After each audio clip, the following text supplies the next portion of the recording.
And now the real reason I'm up here is to introduce the Baccalaureate speaker for 1998, the faculty speaker, Dr. Vincent Rocchio.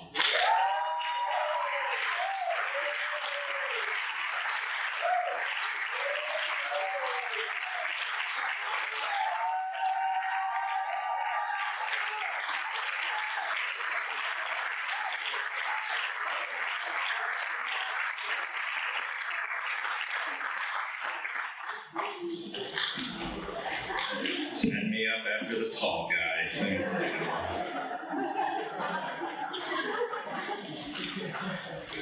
Before I begin my speech today, I'd just like to personally and publicly thank Professor Marty Bowles for going that extra mile and ensuring that one of the members of the senior class would graduate.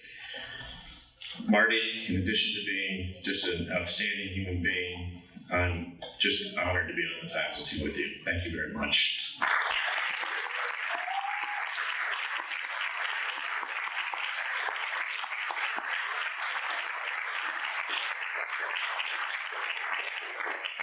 I also want to thank, that was my segue. I also want to thank the class of 98 for choosing me as your baccalaureate speaker. I am very honored by your request. Not speechless, but honored. More than honored, though, I am so proud of you. It has been 3 long years since a graduating class has taken the lessons of the classroom and applied them to their own lives here at the college. It's been 3 years since the class has pulled itself together and stood up for the right of a disenfranchised voice to be heard. And in the process, you raised your own collective voice. You took a stand to insist that the reality of what goes on in the classroom is fundamentally more important to what we do here and who we are about than paperwork. What I'm most proud of, though, is that all your organizing and hard work was done knowing that you would not, in essence, change my own situation. Instead, you acted knowing that rather than winning the big game, all you would achieve is restoring one person's dignity within the community. I'm very touched by that. And I'm sure years down the road, my 7-month-old daughter will also be very touched by your actions. So I thank you, but even more, I'm just enormously proud of you for taking such noble action. You organized and you took a stand for what you believe in, and as a result, you have achieved what very few classes have achieved. You've gone beyond being a senior class and formed yourselves into a community. And you make us so proud as faculty because you form community based upon what you've learned and what you thought was right. Unfortunately, for the world at large, you are about to move on and take up separate lives. Your collective cohesiveness is soon going to be lost. And now each of you will soon undergo one of the biggest ethical trials of your life.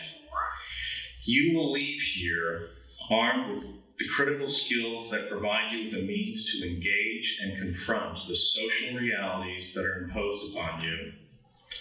Namely, a society of enormous inequity that seems fundamentally unable to resolve some of its biggest problems.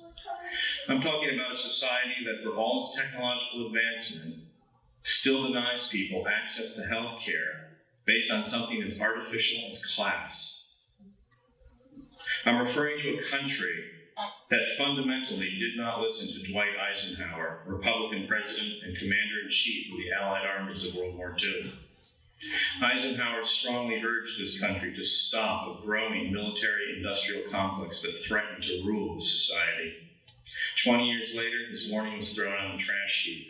And now, 40 years later, we can't even begin to wean ourselves off a military budget that in one day spends more money than it would take to build permanent housing for 130,000 homeless people. Our Pentagon spends more in one day than the cost of giving Pell Grants to 1 million college students. We live in a world where 35,000 people die of hunger every day, most of them children.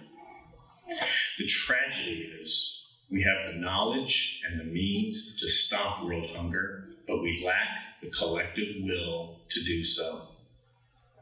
And that, my students, is the world we are handing over to you. That is the society we're asking you to take your place within. You, the Bradford College class of '98, have demonstrated that you have the skills and the ability to change it. The question is, will you take up the challenge and do so? Nearly everything you encounter when you leave here will encourage you not to make waves. It will simultaneously coerce you and seduce you to take your place peacefully and passively within the social reality that we have constructed. And I don't need to tell you that it can be a vindictive system that's in place. You will be punished and will be marginalized if you do not take your place and contribute to the system. Now, the unthinking and the arrogant fantasize they will not have to face this choice, that they will be able to stand up by themselves the first day of their new careers and reject whatever is not right. You and I both know what will happen if you choose that course. You will lose your job and be replaced with someone else who will not make waves. And so it would seem that you have very few options when you leave here but to take your place within the status quo and do as you're told. I would like to suggest to you, however, that there are alternatives. There are ways to go beyond accepting the social reality that is imposed upon you and build another. How? By taking your place within this sad society we are handing you. Take your place and resist. Now, resistance is a complicated affair. It never comes easy. It entails a great deal of strife and offers very little comfort except for the hope of building a better world. As faculty and as a college, we should be offering you lots of courses on how to do this. Instead, according to the schedule here, I have only another hour and 25 minutes to make a couple suggestions. So let me offer you just a few methods of resistance. First, an option people assign very little significance to. Like that's not a function of ideology. That's to resist or even fail at being a conduit for the ideologies of the status quo. In other words, fail to pass on the ideas or the practices that justify, naturalize, or legitimize a social reality of inequity. Now, your first few days on the job, people are going to tell you why and how it has to be done that way. Very well, but a few years later, you will be asked to train people and tell them why it needs to be done that way.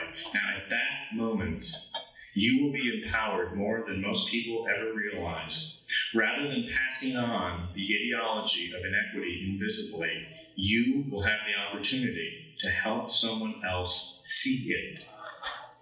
Now, that's a small drop in the pond, sure, but make no mistake about it. Without conduits for ideology, the system itself comes crashing down. So go out there and fail miserably. Fail miserably at what the system needs so desperately. A second method of resistance, one rarely pursued with discipline, is called the other arena. This is where you compensate for how you may have to indirectly or directly support the status quo of inequity by working against the system in your free time. Participate in resistance in grassroots organizations. Write letters to congresspeople, to your government, to elected officials. Join neighborhood groups. Serve in a soup kitchen. Read to the elderly and to the young. This is not simple volunteerism that I'm talking about.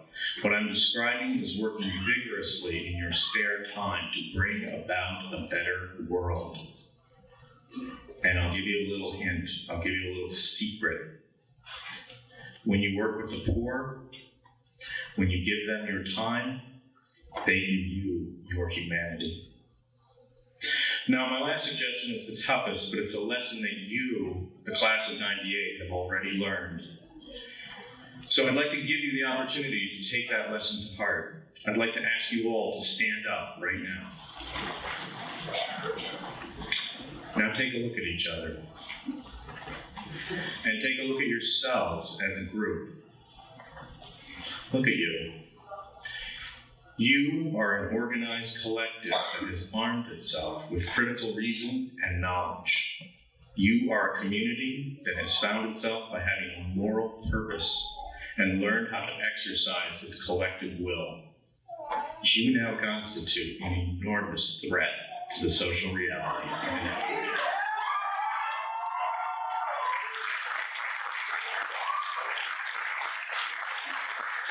And it is no coincidence that several different forces, economic, ideological, social, are now pushing and inducing you to disperse and go your separate ways. It is necessary to divide you up before you become too dangerous and too organized. Imagine this possibility, however.